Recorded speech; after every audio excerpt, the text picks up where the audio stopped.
comment donc modifier les minuscules et les majuscules de notre texte. On va voir aussi comment donc gérer les puces d'une liste dans notre texte et on va voir finalement comment modifier la trame de fond pour un texte que nous avons sur notre fichier Word.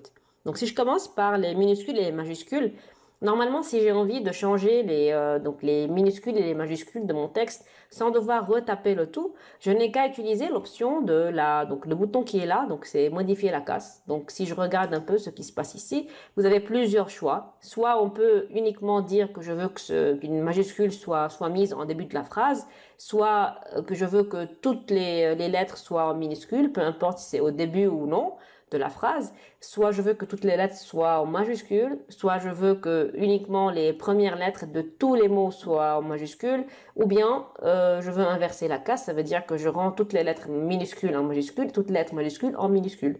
Donc pour regarder un petit peu ce que ça donne, je vais commencer par sélectionner mon texte.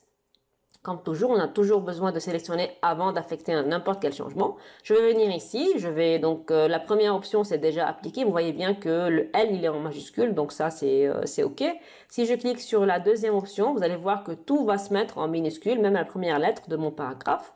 Alors que si je passe à la troisième option, donc majuscule, tout va se mettre en majuscule.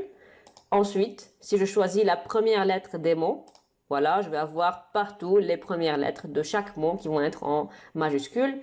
Et finalement, si je choisis d'inverser la casse, vous allez voir que les lettres qui étaient en majuscule vont devenir en minuscule et les lettres qui étaient en minuscule vont devenir en majuscule. Donc, inverser la casse. Et donc, voyez bien, les lettres ici, cette lettre, elle était en majuscule parce que j'avais demandé avant que j'ai l'option que les premières lettres de chaque mot soient en majuscule.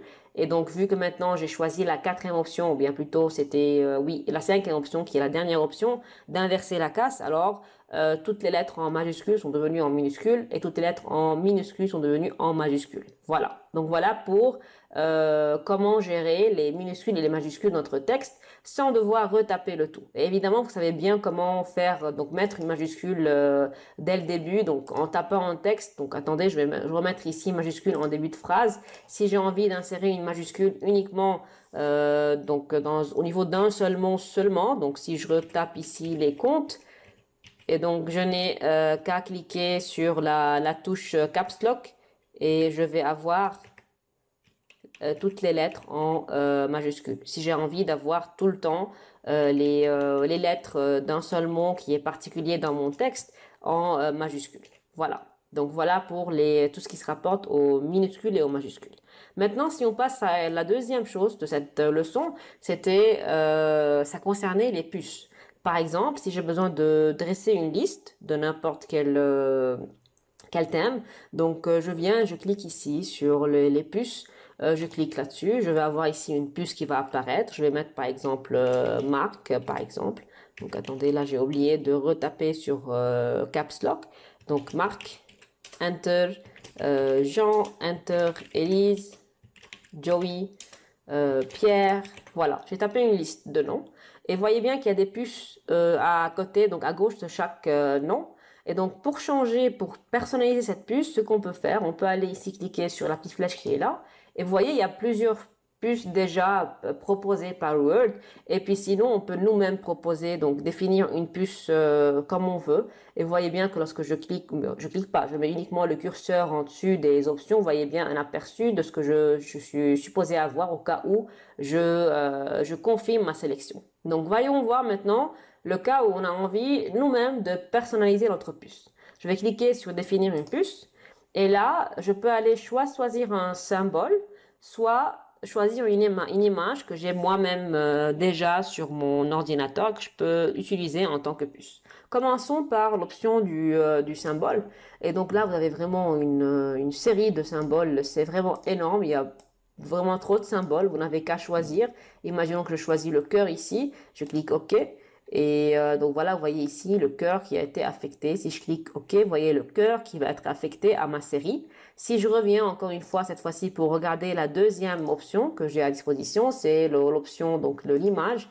Et cette fois-ci, je peux aller sélectionner une image que moi-même j'avais téléchargée et sauvegardée sur mon bureau. Et donc, je n'ai qu'à la choisir ici. Et donc, à partir d'un fichier, parcourir. Donc, je suis allée ici sur mon desktop. Donc, voilà, desktop.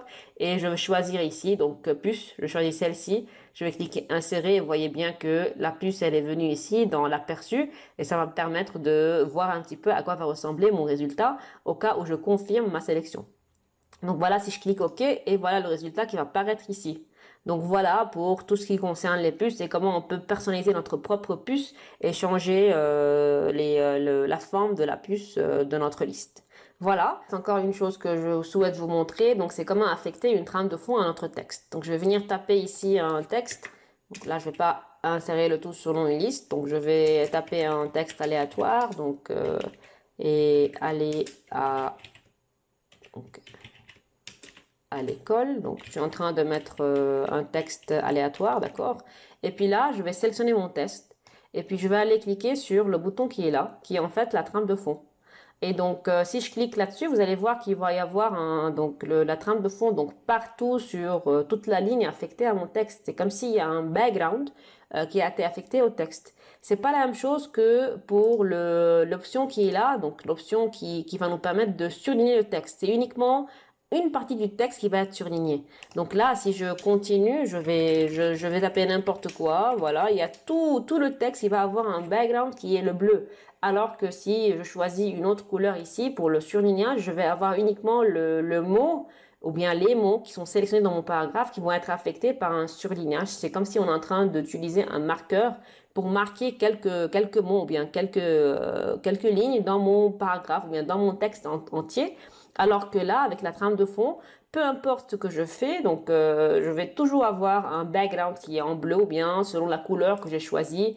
Ici, évidemment, il y a plusieurs couleurs, donc je n'ai qu'à choisir ici la couleur qui me convient le mieux. Et donc, je clique comme ça, et puis voilà, je vais avoir ici la trame de fond qui a été affectée à l'endroit où j'avais le texte qui était tapé. Donc, voilà la différence entre la trame de fond et le surlignage. Donc voilà pour cette vidéo, on a vu comment gérer les majuscules et les minuscules, comment gérer les puces et comment affecter une trame de fond à notre texte. Voilà.